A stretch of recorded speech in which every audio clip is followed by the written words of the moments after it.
This is the Eastman Kodak Cine Special 2 16mm motion picture camera. It's extremely heavy. It's like a handheld Technicolor camera. It has detachable lenses. You can fit 2 lenses on at a time. I've got a 15mm lens, a 25mm lens, a 63mm lens, a 102mm lens,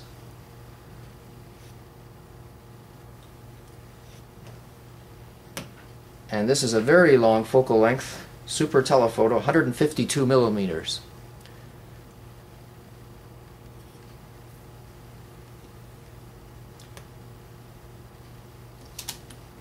The camera has detachable film magazines, and I've got another magazine here.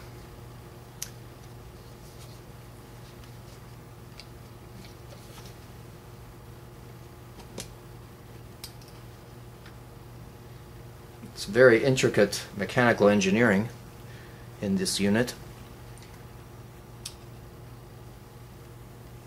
The supply spool goes on this spindle. The take-up reel is on this spindle.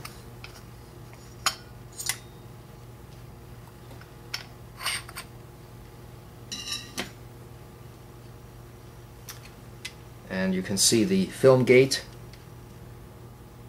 and the sprocket pull-down arm that pulls the film down a frame at a time.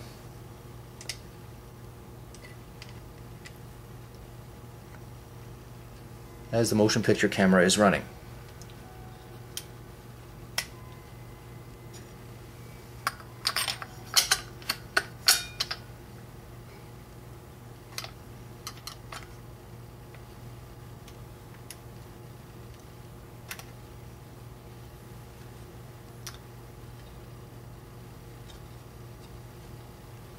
The supply spool is measured by this arm, which gives an indication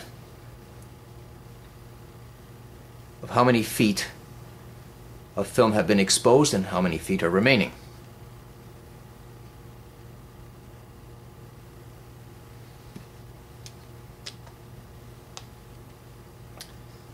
There's also a film gate aperture that is closed when you remove the magazine from the camera so that the film does not get exposed, so that you can switch film types in the middle of shooting.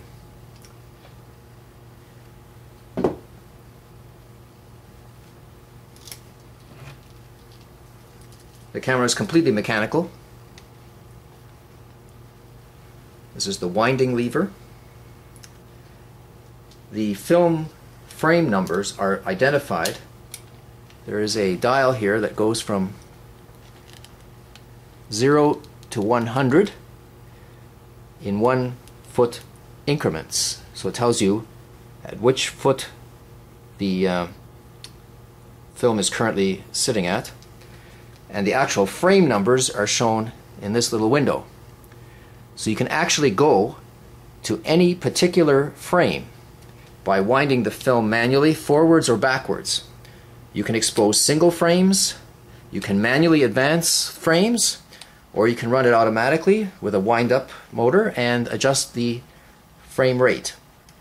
The dial turns from 8 frames per second all the way up to 64 frames per second, which will give you a very good stop action, slow down action.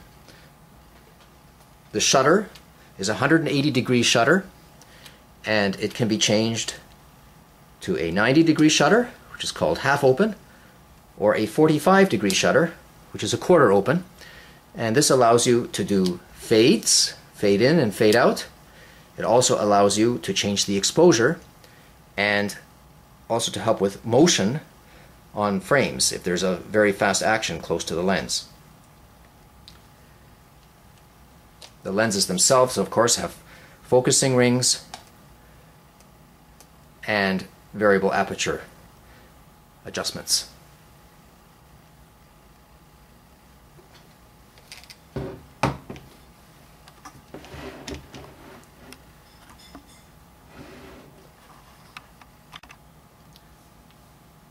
I have a spool of Eastman 7239 Ektachrome film, 100 feet, 16 millimeters.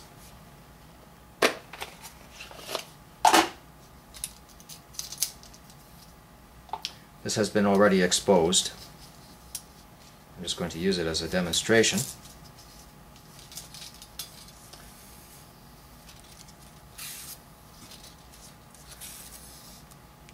You can see the frames that have been exposed on this film, developed. And of note, for 16 millimeter frames, for 16 millimeter film, there are precisely 40 frames per foot.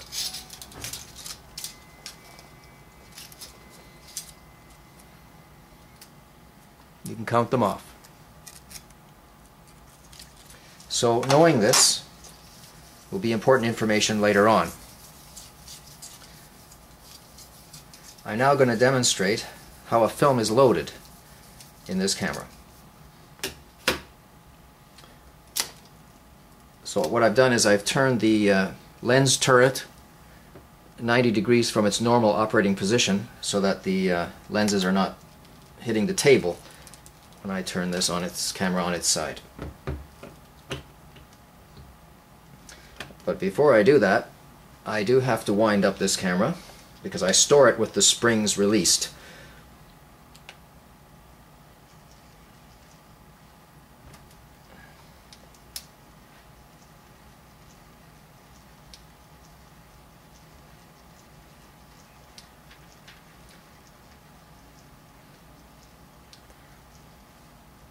The camera will film approximately 35 feet of film in one winding.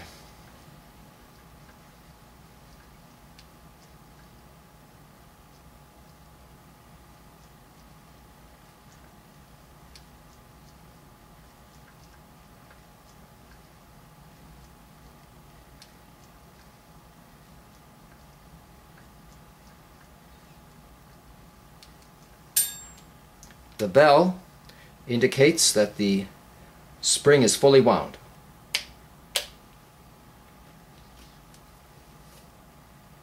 And if I open the film gate on the magazine, this should allow me to actually run the motor and advance film. And it's running.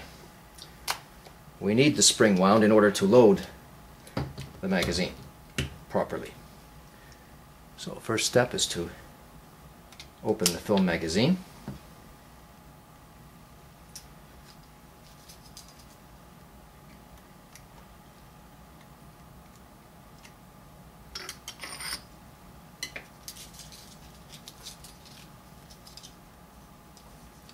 This is the supply spool, and it goes in this position here.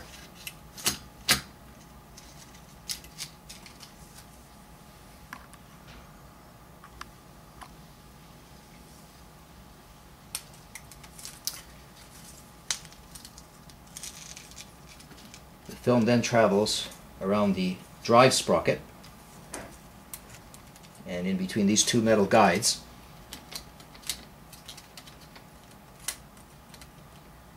Once the film is secure on the sprocket, I can release the holding arm. And in fact, if I now advance the camera, this film should be running forwards. And it is. Okay, that gives me enough length to get the film across the film gate. To do that, I have to move the gate pressure arm .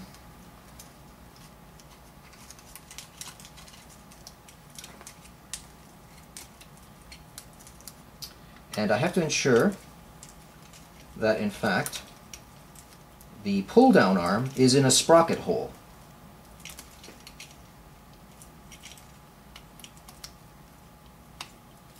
Otherwise, you could end up taking pictures and not actually exposing any film for a whole length of the film. So you have to be careful about that. So let's see if it's working. Yes, it is. Okay, after the film has been threaded through the gate and that one ensures that the pull-down arm is engaged in a sprocket hole.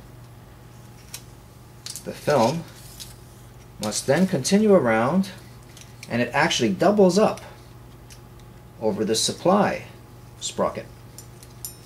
This way the film is being pulled,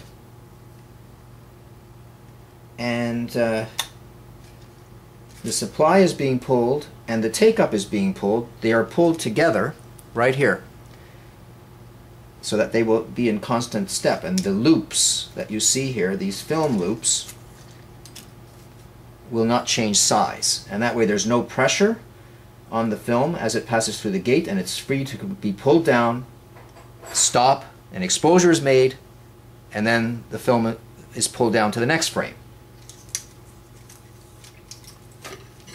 Now we can thread the end of the film onto the take-up spool.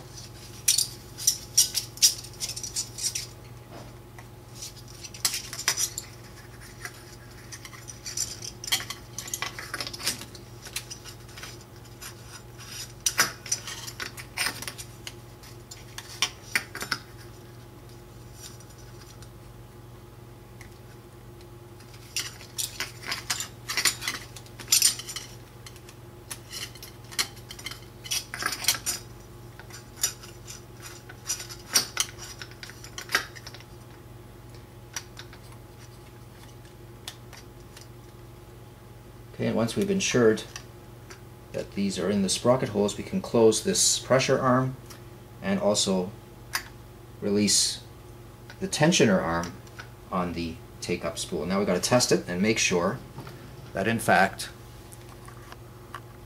the film is advancing properly through the gate.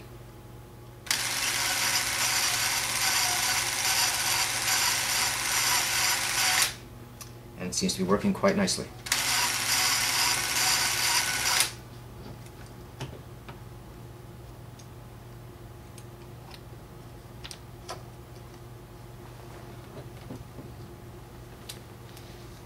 And we return our 15mm lens to the take-up position and just test it.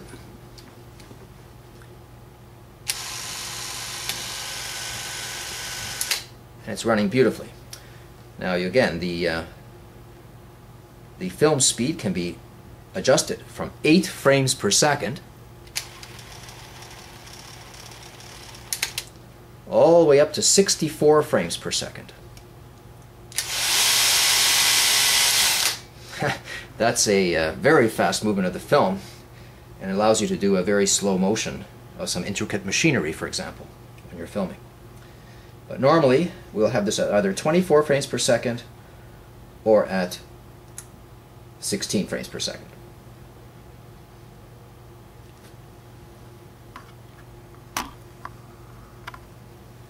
So now the film is loaded in the camera.